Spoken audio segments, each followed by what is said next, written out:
Awesome. Well, welcome everybody to askAJ. This is actually the first live podcast we're doing, and I'm super happy to have this guest, Nathan Imboden, an artist, a teacher, a mentor to many, and honestly, I've been waiting to talk to this guy for the last, I would say, 3 to 4 years. Cheers, man. So, yeah, how are you, man? I'm good. Appreciate it so much. Like you said, I've been watching your journey from a distance for the last few years, and this is actually my first time getting to sit down and chat with you properly. So I'm really excited. And awesome. It's exciting to be here. Thanks for having me on.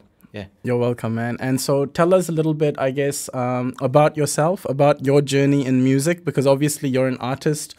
One thing I've been really appreciative of you is the amount of music videos that you've been doing, and it's all kind of self-done, right? That's right, yeah. So we've put a huge amount of effort into upskilling over the last few years to be able to edit, shoot, produce, do everything in-house, so we don't have to pay someone else to do it, and so that we can pump out more content, you know? Amazing. So tell us a little bit about your music journey, I guess. How did it all begin? And, you know, where are you at now? Yeah, that's a great question. So for me, it started, I kind of knew I was going to do music from when I was like 6 years old, 5, 6 years old. I remember my mom made me like a Michael Jackson vest. Like, you remember that golden vest that I used to rock in like the 80s? Yeah. So she like had made one of that for me, and I used to try and do all the dance moves and like, you know, get on my tippy toes and grab my hat and stuff. So from right from that moment, yeah, I knew I loved music, and I had this progression of getting into playing the piano when I was a kid, and then when I was a little older, discovering my voice, which is now I would consider my main instrument, the one that I've put the most amount of time into. And yeah, just around the time that I was 15 is when I made a decision that I was going to pursue music for the rest of my life, dedicate my life to music. And since then, the road has taken me everywhere, you know, to lots of different places. I've met lots of people because of that choice. And it all comes down to a few critical moments of deciding who I wanted to be, all the way back then. And yeah, in the last, so now looking at more recent times, I would say in the last 5 to 6 years, I've really started focusing on music production and writing original songs. Oh, I'd always been writing original songs, but I'd never put them down into a recording, you know? And so that was really important for me to get a chance to actually put it out into the world and see how people feel about it, and to express myself, you know? So that's been the journey over the last 5 years, to just get really good at trying to produce my own songs, writing scripts for videos, and going out there and shooting them and then editing them, and just letting the world know what it's about, you know? Awesome. You mentioned there were some critical moments, right, in that journey. Yeah. I guess you're somebody that is probably already inspiring a lot of people. I know you definitely inspire me for certain aspects as well. Thank you.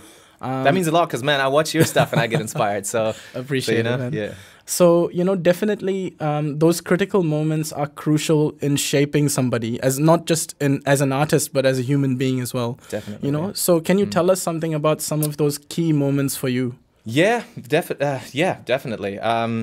So I would say, well, one of the things that set me on the path of music in the first place, that was kind of gifted to me, is that my parents were involved in the arts a lot. So when I was growing up, I was always around performers and artists. And when I was 10 years old, my father, we were in Switzerland because I'm half Swiss.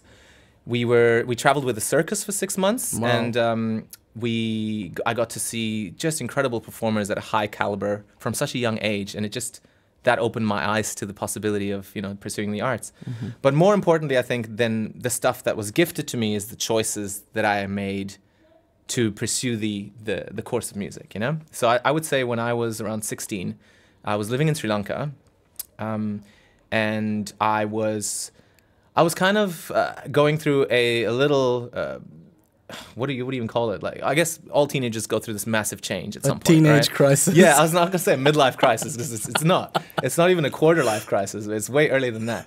But it was just an identity crisis of like trying to figure out, how do I fit into this world? Yep. And it's a big world, and lots of people are doing different things. And what do I want to do? You know. And so you're at 16. That's a critical juncture where usually, you know, people have to decide, which is, it's hard for anyone to know what they want to do, let alone at 16, right? So when I think I just remember sitting in my room listening to some really good music. I think it was like the Goo Goo Dolls or something. Yeah. Nice. Friggin' awesome Iris. music.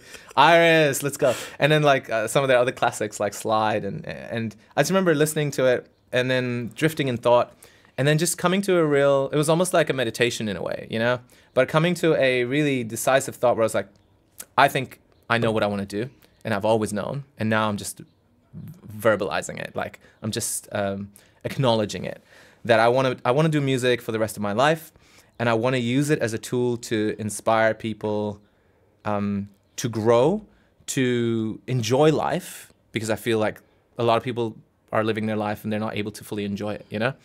And to just enjoy it and to have a good time myself as well, because I wanted to be able to enjoy my own life, you know? So that's kind of when it started. That was the critical thought, and everything that followed started to build on that thought, you know? Yeah, I would say that was probably the most critical moment for me. I think that's awesome, because honestly, like, I had that moment way later in my life, you know? I did 13 years of IT, like I said. And a lot of that for me, I guess, was also the pressure that I felt from society and from family and people around me buying houses and getting married and this and that.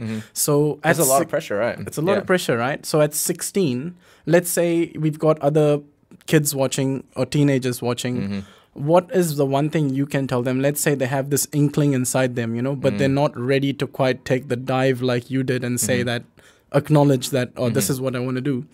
What kind of advice or thought process should these people kind of look to?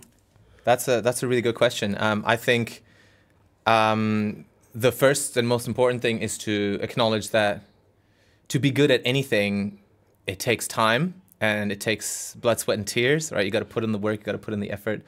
It's just reminding me of the rocker, put in the work, put in the hours, and take what's ours. But anyways, yeah, so you got to be able to, whatever you choose, whatever you want to do, you have to be able to dedicate yourself to it in full.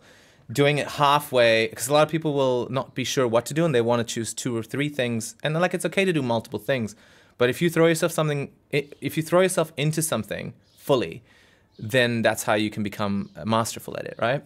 So I would say to anyone who's thinking about pursuing music as a career path, or to just dedicate their life to music as well, that you want to be listening to your inner voice more than all the other noise that exists out in the world. Because there's a lot of noise, and there's a lot of people that are going to advise you against it because they don't understand that you can make a living off of music.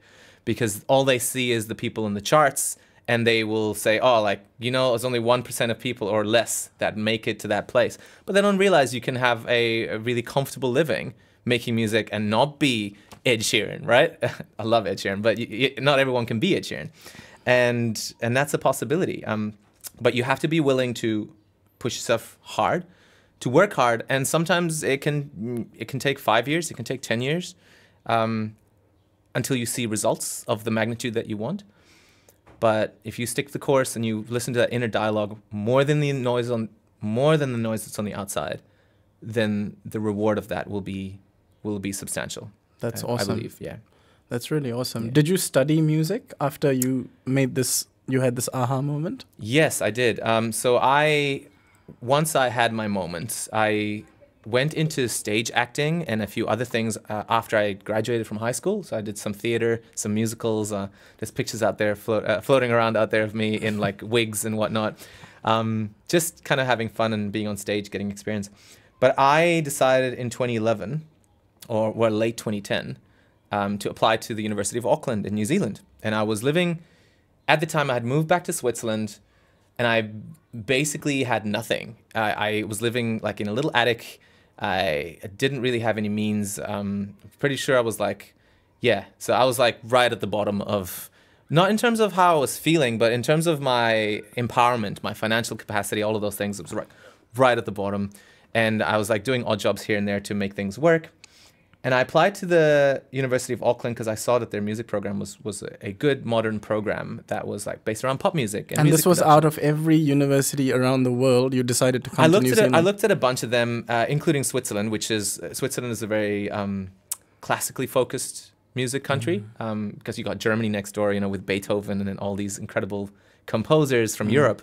But I didn't want to go down that avenue. I wanted to be able to get on stage with a guitar and sing, and I wanted to be able to record my own songs. And I was really lucky that when I applied, I was given a full scholarship to come because there's no way I would have been able to afford it. But to be able to apply for the scholarship, I had to submit songs. And so it was all down to my songwriting craft and my vocal skills, which I was able to hone while I was in that attic room for a year. I just practiced every day. You know, I had an old guitar that a mate gifted me with strings that were like this high off of the fretboard and they're like really hard to press on the chords. But I practiced every day. And once I recorded some videos and I sent them off to Auckland, they were like, hey, we like what you're doing. We've given you a spot. And I was able to secure a scholarship as well. And then the rest is history, you know. I came here and loved New Zealand. Yeah, stuck around. So it's been crazy, yeah. That's amazing. And then I guess the big jump, you know, like it's everybody studies music, or I mean, it's easier to get into studying music, I guess. But where the real hard part is to turn it into a career and actually earn money from it. Yeah. So for sure. Once you've studied now, when did that start changing for you? Was it straight like I've graduated from uni and I've got my first job, or did it take some time? Yeah, I think for most jobs that would be the case, right? Yeah. You graduate, like you're an engineer or in IT, right? Exactly. You get out of uni and you apply and you get a job and you start working.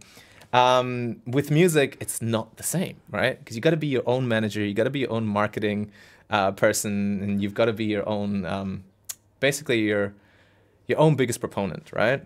So for me, I was studying at uni and then had some really massive life changes that happened to me in my first year. My mom passed away, and so that was like another part of my financial pillar was gone. And so I had to start working by whatever means necessary, you know? So I applied for my first music job in 2011 to be a guitar teacher. And it was just at like a small school. I went and played a Maroon 5 song, I think, and I sang it. And then they were like, you know, you're good at what you do. We're going to give you a job. And it was like $13 an hour, you know? It was like minimum wage. But I was grateful. And that was like my start. My foot was in the door. I was starting to meet people that I could teach. And I was starting to meet other tutors and people who run these music schools, right? And so by the time I was in year 3 at uni, I was racking up I was building up my student database, basically. I was getting more and more students. Oh, so you were doing this while you were at uni? While I was at uni, yeah. Just to like earn and be able to buy groceries and stuff like that, you know? And so I shifted more and more to doing my classes online and just working so that I could get a head start in meeting people in the industry or just like meeting people who make money off of music, you know? And a lot of amazing musicians out there giving classes, playing gigs, and yeah, just being a part of the creative community, you know? So that was my foot in the door. And from there, I would say it took 7 years, maybe 8, until I was at a place where I was earning a comfortable amount, you know? Yes. It is definitely a journey and it is hard, but it is the best thing in the world when you can go to work every day, do what you love, and get paid for it. And there's like no competing with that, you know? 100%. So, yeah, it's worth the struggle, I suppose, right? Even though the struggle might be a bit longer than just 4 years at uni. Yeah, definitely. Yeah. It can take years. And I think that's also one of the other pieces of advice that I would give to anyone who's listening, who's thinking about it, is like, just keep working at it. Because the beauty of it is that no matter what happens from the financial perspective of like working every day or whatever, like if you're building your skill set up, it is rewarding to yourself, and you're working on a gift that you share with others that lift other people up, you know? And then I feel like the money stuff will come as you just get better at your craft. You just get better at it and you share it, you know? That's so amazing. And that's definitely something like that I've seen in common with a lot of artists. And I believe the same thing, you know? It's all about just building yourself up, your skill set, you as a human being, and eventually, hopefully, most likely, the external success will follow. Yeah. You know? Yeah. I guess that's a good segue into where we are, because we're at Stonefield School. That's right, yeah. Which I'm very grateful, you know, that you've given us the space and this whole setup. I think 80% of the equipment that you see is probably Nathan's and the school's. My pleasure. Yeah. So, you know, really grateful to be here. How did you kind of come here? Because the next thing I do want to talk about is the Stonefield Choir, which was the latest kind of big production that you've done. That's right. Yeah, that was my last song. Yeah. Yeah. So how did you find your way to this school? It's funny because it was a sequence of events, and I feel like most important things that happen in people's lives, like you can control a certain amount of you know, you can steer a direction in your life, but some of the biggest things that happen to you will happen to you. you know, and I guess you can attract them through a certain way of being. And I feel like the way that I got into Stonefields was through being in the right place at the right time, and then meeting the right people. And so when the opportunity first arose, that was 4 years ago, I think just before COVID in end of 2019.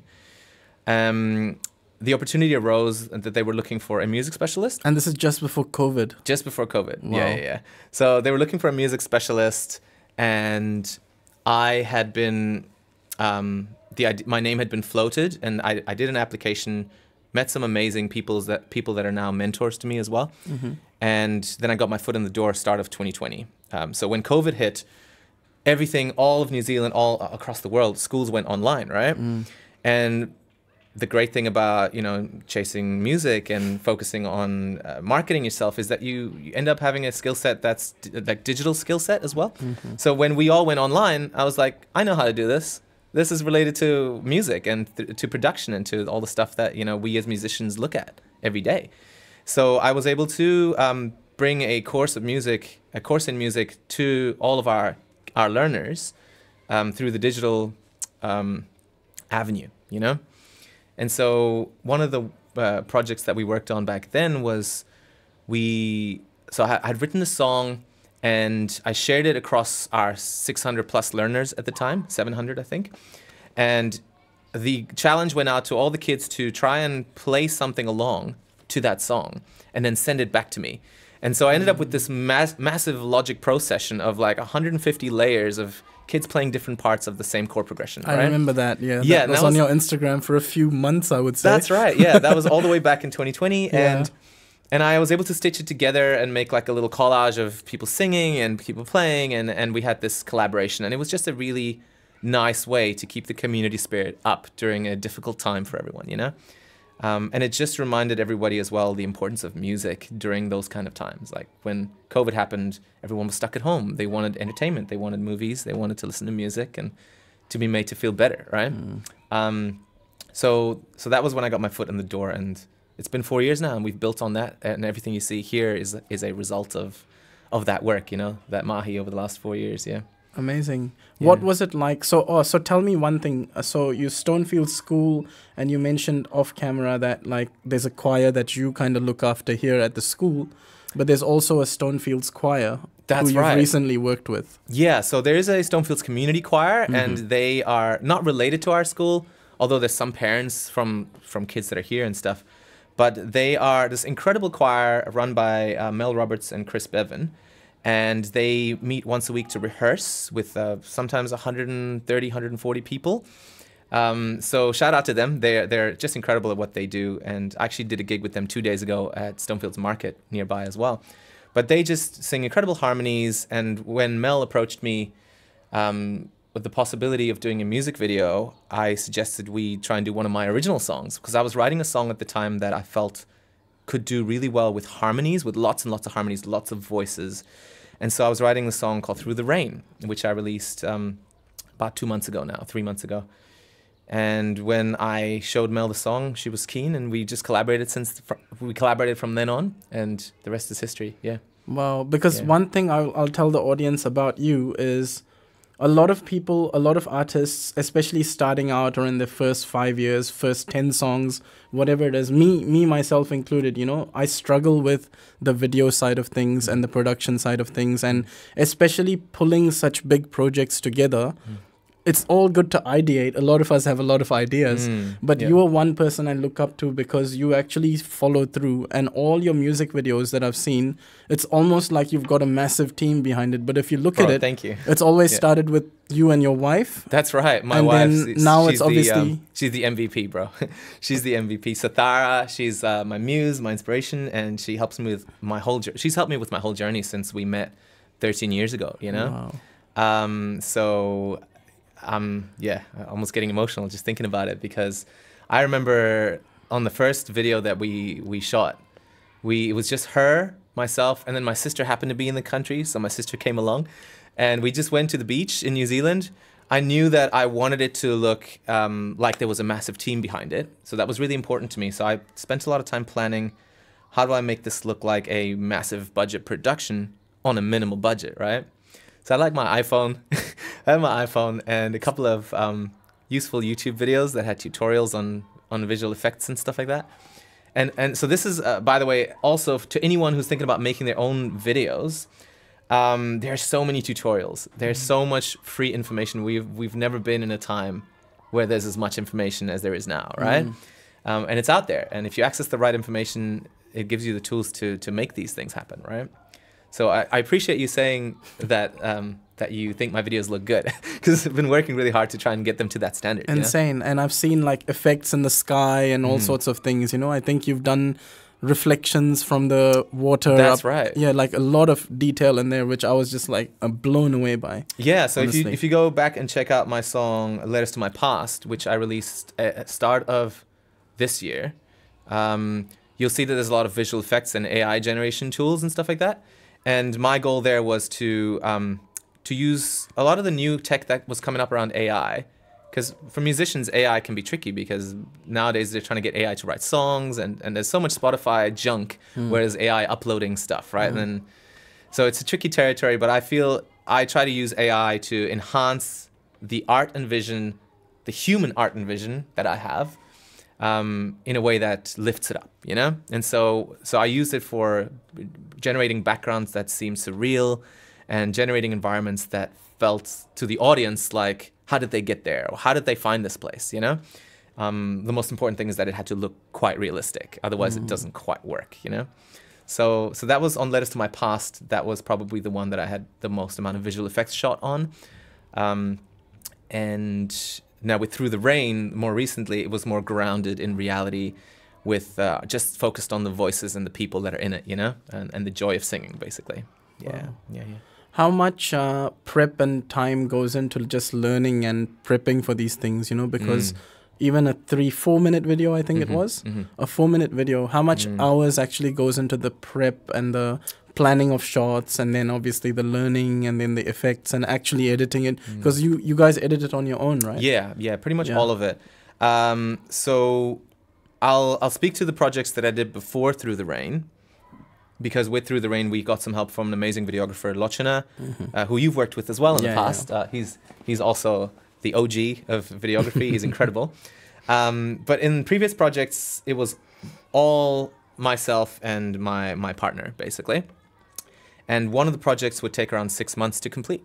So we would tackle it. I'd start out by trying to write a song that I at least thought was good, you know? Yeah. So I was like, okay, the song has to be good. If I can play it on a guitar and it's catchy, then I'll know that it's good, as opposed to trying to like add a whole bunch of production initially, you know? So I spent some time writing, my first song that I released was called Glory Years. And I spent a good 3 months writing that. And when I was like, okay, now it's solid, then I started producing, and that took about 2 months just to get it right. I'm pretty finicky on details. So I'm like, oh, this chord could be more beautiful. I could maybe make that a minor 7 chord instead of just a 7, or instead of just a minor chord. And I just kept fleshing that out until I felt, okay, it was ready to add some visuals. And then it comes down to the visual planning phase and so on and so forth. Once we shoot the video, which the video usually is done in a single day, and there's a lot of pressure to get it right because we want to get the lighting, and when there's other people involved, it's like you can't waste their time either. And then by the end of it, I'd say post-production until release is another month. So the whole thing will end up being like a 6-month project. Wow. And I'm currently in the cycle of a new project at the moment, which I'm hoping to release. Because I've got a baby at home now, so I'm hoping to release it within the next 4 months, but realistically it might be longer than that, yeah. Wow. Yeah. That's crazy, man. That's inspirational stuff, you know? Yeah. What do you sort of, let's move on to the family aspect. I want to ask you one or two questions about the family things. Yeah, for sure. So there's a lot of kids asking me this question, right? Should I get married or should I stay single and pursue my career? What is something that your experience, obviously you've had a very positive experience. I'm lucky, yeah. But someone going through this, and let's say they're 18, what would you tell them? I think that if you're with the right partner, it can elevate your craft. Because it elevates you as a person, right? Like the right person lifts you up, the right person supports you unconditionally. And if you have that kind of support, it can be really useful. at the same time, unrelated to that, I think you want to be banking on yourself first and foremost, right? So you want to be like, I am the driver of my dreams. I am the person who's going to steer the ship, and everything else is just backup, help from outside. So I think if you are, if you're wanting to start a family early and you're worried that it's going to get in the way of your career, I would say if you are truly passionate and dedicated to your craft, you're going to make time, and you're going to make time for both family and your craft. I think that can be juggled. I would also say, to add to that, start early with your craft. Start early with your releases, because you can make more mistakes and you can get those out of the way and then get really good sooner. I feel like I only started making music videos when I was like early 30s. I'm 35 now, and I think my first release was when I was 33 maybe. So I've learned so much in the last few years, and I think if people started at a younger age, like, there's no limit to how good you can get. But just go out and make your mistakes and learn from that, Do you look back at some of the stuff you've done before and go, oh crap? That's a great question. I don't know. Because when you get better, right, and you look back and you're like, that was a bit pitchy, or like, I could have done that a bit better. And I think everybody goes through that as they grow. But when you're in the moment, as long as you're doing what you think is best in the very moment, and you're really pushing yourself, that's kind of more important than... Like, I remember that clip of Ed Sheeran going on one of the talk shows, and he plays his clip of him singing some song in falsetto. Yeah. And he just like, he himself admits that it was terrible, but he just has a good laugh about it, and he's honest about it, and he moves on. And obviously he's one of the best in the world. So it just goes to show that, like, you got to make your mistakes, and not cringe too hard, not try and stay up late at night being like, oh, that one time, it's 10 years ago where I screwed that up. You don't want it to keep you up at night, You just got to live in peace with it. Yeah. How do you find juggling time now with the baby as well? That's a great question. I think it's obviously baby, it takes priority. Zayden, my son's name, and he's 3 months now. And so we've just been focused on giving him everything he needs, and giving him a good experience of being in this world as well. Because it's hard being a baby, I think, I can't do anything. So juggling that has been interesting. I've been using a little bit of downtime here and there to just write the song that I'm working on at the moment, and to just try and perfect it, to try and get it to the standard before I can show it to everyone else I want involved in the project, So like a demo, basically. But the good thing is, baby, he loves music, and so I can just sit with him while I'm writing and just be like, this chord progression, or I'll play this plucking pattern, and he'll kind of just like listen and look around and smile. And so I just try and integrate it with, taking care of him a little bit. But yeah, once I think I think you're going to have these natural delays in life, because things always come along. But as long as you just keep coming back to it, it'll move forward, And that's, for me, the experience at the moment. Yeah.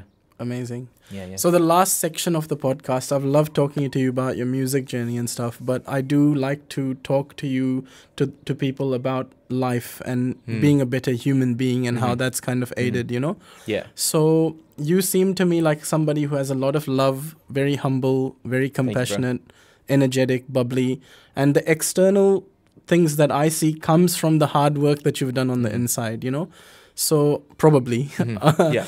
I mean, it didn't just happen by fluke. So, what are some of the toughest, I guess, the defining moments for you in your journey?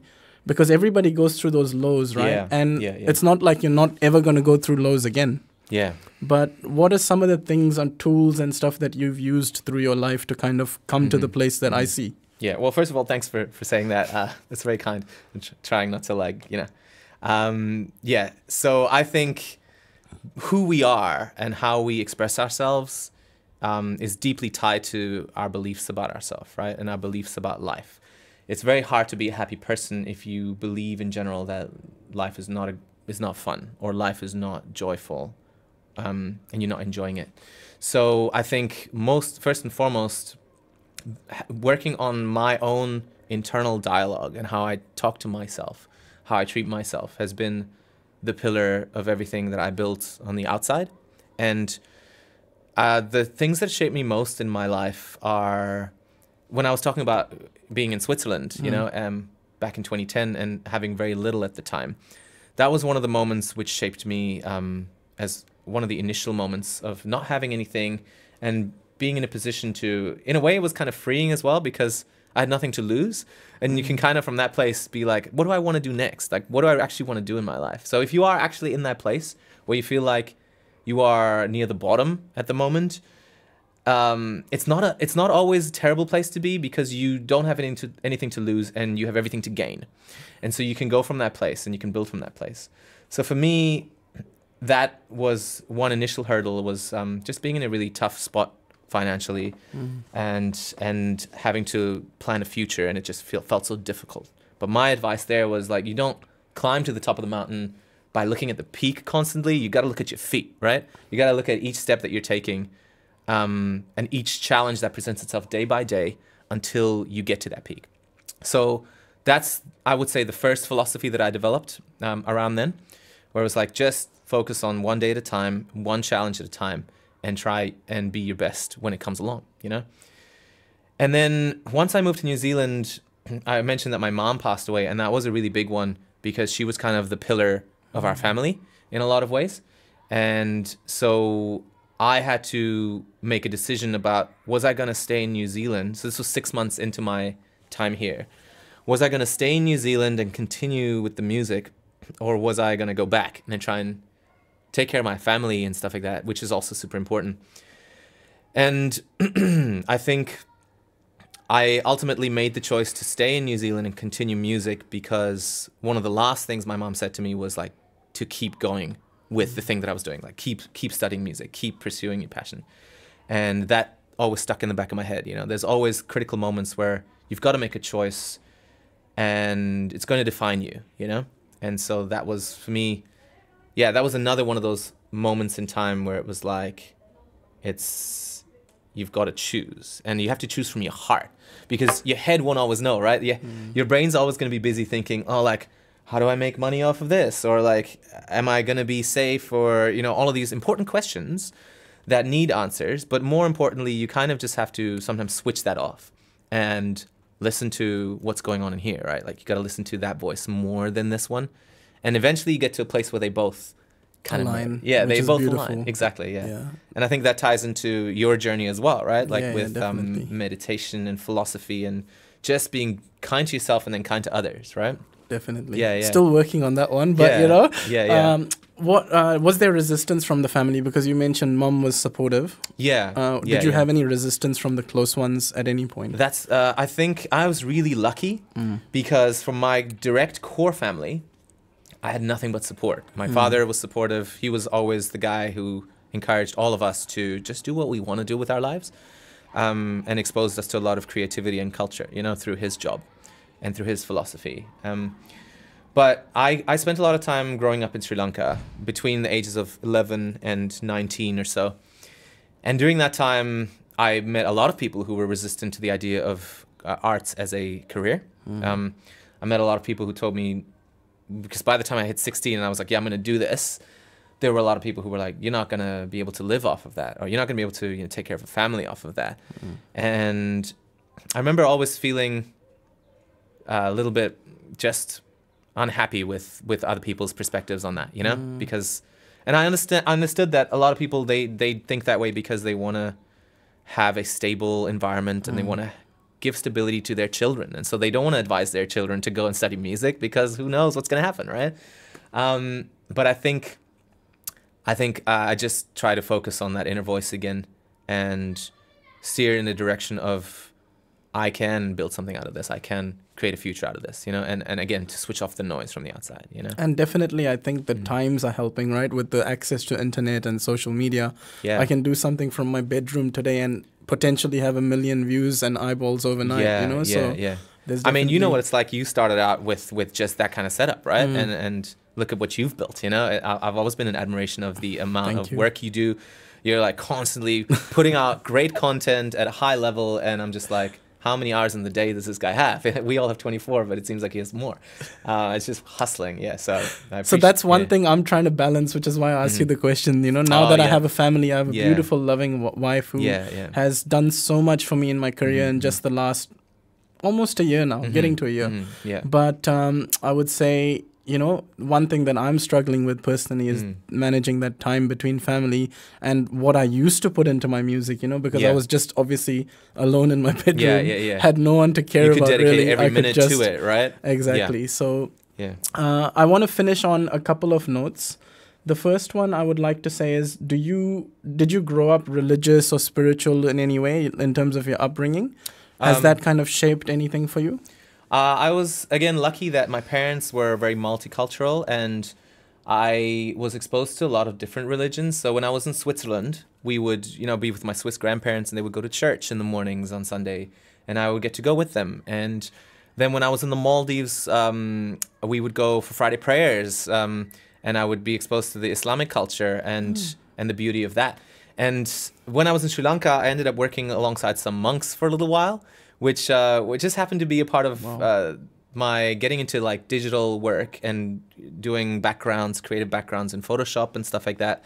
And I happened to stumble upon this organization that was putting out, it was like a free TV station putting out educational material to children that could watch at home. And they needed a background and a logo done. And I was like, oh, I can do that for you guys. And so I got to work with them and be exposed to how these monks live and their philosophy and the beauty around just how peaceful they were. And they were Buddhist or? Buddhist monks, that's right. Yeah, so I remember one of the guys, his name was Metavihari, just a lovely person. And he was like showing me his room, and he had one bowl and a straw mattress on the floor. And he was just like the happiest person I ever met. And I was just like, there's something to this, you know what I mean? Like there's something to the stoicism and the simplicity of that lifestyle. So I was inspired by that, and I felt that if I take the best parts of everything I grew up with the different religions and philosophies, I could build a happy mindset for myself, you know? And I feel like it's more and more relevant in our modern world as well, because people, especially now on Instagram, you get lots and lots of people talking about mindfulness, and you get lots of people talking about being good to yourself. And I try to bring that to my students, and at our school, we're very lucky that we have a huge focus on mindfulness and what we call haura, which is the Maori word for like well-being, because you need your physical well-being, your mental, and your spiritual well-being. And if those three things are aligned, you're going to be a happy person, you know? So it's been a journey, and my music is all about that as well. It's all about trying to tell a story of struggle and triumph and overcoming obstacles and growing, like personal growth and stuff like that. And I think that's part of the reason why my songs have always been a bit more in that direction, because I wanted to express that, you know? So yeah, it's been a journey. Yeah. Do you do any sort of practices in your daily, like everyday life nowadays, or is it more just through the music and through the way you are living, you know? It's maybe a bit of both. I did a lot more meditation back in my teenage years, when after spending time with those monks and spending a lot of time cultivating a mindset. Nowadays, it's more, I spend more time just trying to express myself in ways that inspire others. And then when I do have downtime and I try and do some reflecting on everything that goes on in my life, I do take some time to sit and meditate, or just to think. I think it was Robin Sharma, he's quite a famous philosopher, writer, Manco Solus Ferrari and all that, you know? And he talks about how even just taking time to think for yourself, a lot of people aren't doing that. Like, even if it's not meditation, even if you're sitting for 5 minutes and just writing down your thoughts or being with yourself and reflecting on how you can improve, that's also quite a powerful tool.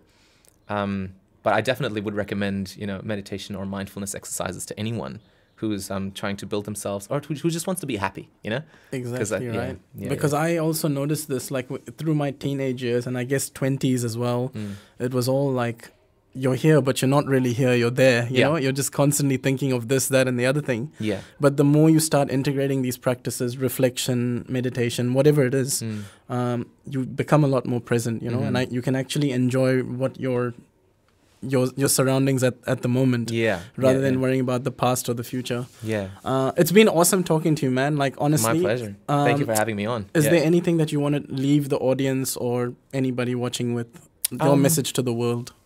I think we've kind of, covered most of it. But in summary, if you are thinking about making music, or you are a young person, or not even necessarily young, like you can be 30s, 40s, whatever. There's never a wrong time for it, But it's all about just sticking the course and listening to your inner voice, and that's how you can kind of reach those goals. And again, don't look straight at the peak. Look at your feet and walk one step at a time, right?